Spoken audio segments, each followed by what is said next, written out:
Everyone, and welcome to a very special We Call It Myths, or We Call Them Myths edition of Words, Images, and Worlds. Delighted to be talking for a few minutes with comics creator Kristian Herrera on this episode. Hey, Kristian, thanks for coming back. hey, thanks for having me on. I really appreciate it. Always like talking with Absolutely. you. So, I enjoy talking with you as well. For the folks that uh, have not met you out there, I can confirm that you are indeed a kind person. I've met you in ah, person as well as on Zoom at least once and now twice. So glad to connect anytime with you.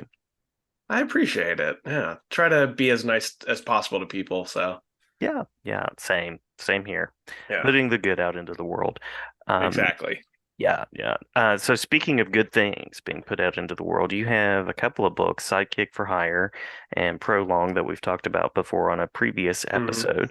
And today I wanted to give you the chance to give a shout out to a project that you're currently working on, which is We Call Them Myths. Please tell us a little bit about this project. Yeah, this was one that I've been working on for about year and a half with the co-creator and artist Colton Mastic. Hmm. Hmm. He's a Chicago-based artist who's done like some really cool other indie books, and it's just I think he's one step away from breaking out and being like one of the top artists in the world.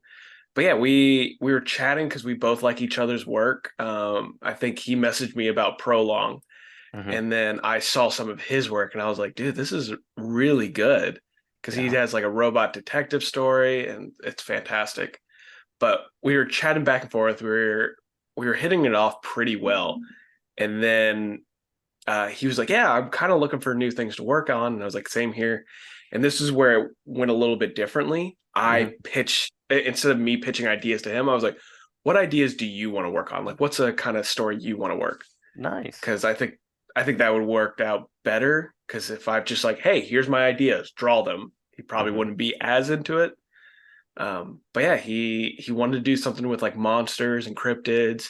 He had a character named Sacramento Stone already made, but it was like a knockoff of like an 80s action star. Yeah, yeah. Yeah. Love And it. it was just and as I kind of looked around, we went back and forth. Um and after a while we're like, okay, well, what if we made it something a little bit different? Like instead of being a bounty hunter looking for monsters, it's similar in Men in Black style where they're actually trying to help these cryptids Hmm. stay Hmm. hidden from the dangerous world or implement them in society where it's not going to cause too much problems. And it just grew from there. So it was like a hard-boiled detective who doesn't really like people as much, but he gets partnered up with a what I call an awkward robot as a partner. Nice, nice. Uh-huh. And then they just investigate cases based off cryptids and myths and work for a secret organization known as the INC, or the Investigation and Network for Cryptids. But yeah, it just kind of grew and grew. And even like today, like while we're still doing the Kickstarter, we're shooting ideas at each other because this is going to be a 4 issue story right here. Uh-huh. Uh-huh. And it's just so much fun where we want to make sure we do a good 4 issue story for this. But he's like, hey, if it ever blows up, well, maybe we could do another story arc and we do this and that. I'm like, okay, well, let's worry about this one first. But it's so hard because there's so much. Do you know much about cryptids and stuff like that? I was gonna say I've been a fan of the whole cryptid idea. I was a big X-Files Yeah. fan growing up, and I mean hmm that idea of like the Loch Ness Monster or Mothman, which I'm from West Yeah. Virginia, so Mothman was huge, and of course Sasquatch and things like that. Yeah. So it's a very cool area of air quotes fiction. We hope it's nonfiction in some ways. In some Yeah. ways, we hope not. But yeah, a very cool area of storytelling to me. Yeah. I think it's so fascinating because it is a good storytelling aspect of it where there's so much like lore and so many fans for it, Hmm. but there's really not that much we know about any of them. Like if you do any research, it's like, oh, this person saw this here, but they don't know where they came from. They don't know really what they act like. I mean, Mothman probably has a little bit more history or more of a lore, Maybe a and so little, does yeah. yeah, and so does Bigfoot. But there's so many other ones that people are like the Loveland Frog, which is one that I looked up. And I was like, this is really interesting. It's just a frog person that a police officer saw, but that was it. And there's so much room to like interpret whatever you want to do with it, and that's Yeah. kind of what we wanted to do our own version of it. So it's not going to be like fact for the stories of the cryptids, but we're taking those and we're using that to kind of inspire our own story as well. Love it. Love it.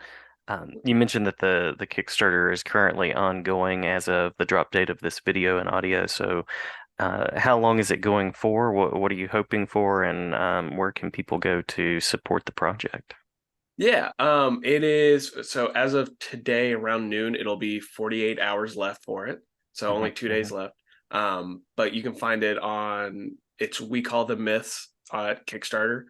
Or you can go through my social medias. I've been promoting it like crazy almost every single day because that's Yeah. what you have to do when you're doing Kickstarters. But yeah, you can go through my link, through my bios on my social media at yes that Christian. But yeah, we our goal was 3,500, which we hit that goal. I think about like 2 weeks. So give it take a day or two Hmm. Hmm. into it, and it was a 30-day campaign. So people were really excited about it, which was super nice. Yeah. Yeah. Um, so right now we kind of have a few stretch goals where it's like, hey, if we hit this amount of money, every physical backer will get a certain set of exclusive stickers that Colton made. So Nice. yeah, and I think Yeah. we're sitting at 3,900 something dollars. So yeah, it's good. We're the comic's already drawn, it's already inked, it's already lettered. Right now we're just getting the rest of the book to make it look even more presentable Hmm. done, Nice. like the credits and some of the back matter and things like that. And then we already have a printer planned out, so hopefully we'll have it out by April. So that's the Awesome. goal with that one. Yeah. Awesome. Awesome. Well, and you said that there's a creative vision moving forward for more issues and more storytelling to come. So excited about Yeah. that as well. Yeah. It's while we're doing this, like I said, we've been talking about this for over a year. Colton's actually drawing issue 2 right now. We already had an outline of how we wanted the 4 issues to go. So we already know where we're going. There's a few things that we have to change as we're going throughout the story, which any good story there should be, as Right. you're because the characters kind of lead themselves after a while. I remember writing one part of it of like a recent issue where I was writing it. I was like, wait, these characters would do it. They would do this. And it opened up a whole new world. We're still going, like, we're still following the original idea of where we want to go with it. We're Hmm. very happy with it. But it's nice seeing like my notes from a year ago compared to what I'm writing today. Absolutely. Absolutely. Yeah. Yeah.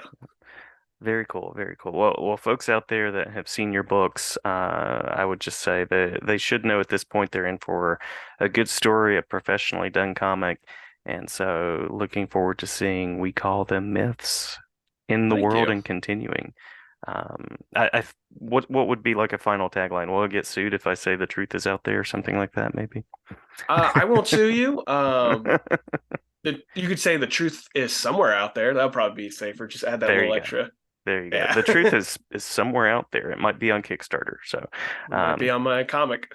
that's right. That's right. Well, thanks so much, Christian. Did we miss anything about the book that you want to make sure to mention before we close out? I really just would like to emphasize like how important the team was because even though Colt and I are co-creators on it, even the colorist Hank Jones and the letterer DC Hopkins, they Mhm. put their Mhm. own spin on things, and you could see some of the preview pages on the Kickstarter right now. Like most of that was like their ideas, like, hey, what if we did it like this? And I loved it. Nice. It felt so awesome. Just working with a bunch of people who were like, hey, I like this idea. Can I do it this way? And I love that back and forth with it. It's great. Cool, cool. And I think I have a talk booked with DC Hopkins at some point in the Ah, near future. So, DC's awesome. He's yeah, just such a cool guy. yeah, yeah. Awesome. Well, thank you again for stopping by. And as we've been talking, there's a nice image of We Call Them Myths that is going to be somewhere between us. And glad to share about your work anytime. Thank you so much, man. I really appreciate it. I think you're doing cool stuff, and I've seen a few of your other interviews with like Sarah and a few other people. Well, thank you. Thank you. I Yeah, try. I man. enjoy sharing about the books and sharing about comics and literacy. So glad to have you back anytime. It's an open invitation. Awesome. Well, thank you, man. And I love it. All right. All right. Well, thanks so much. Thank you.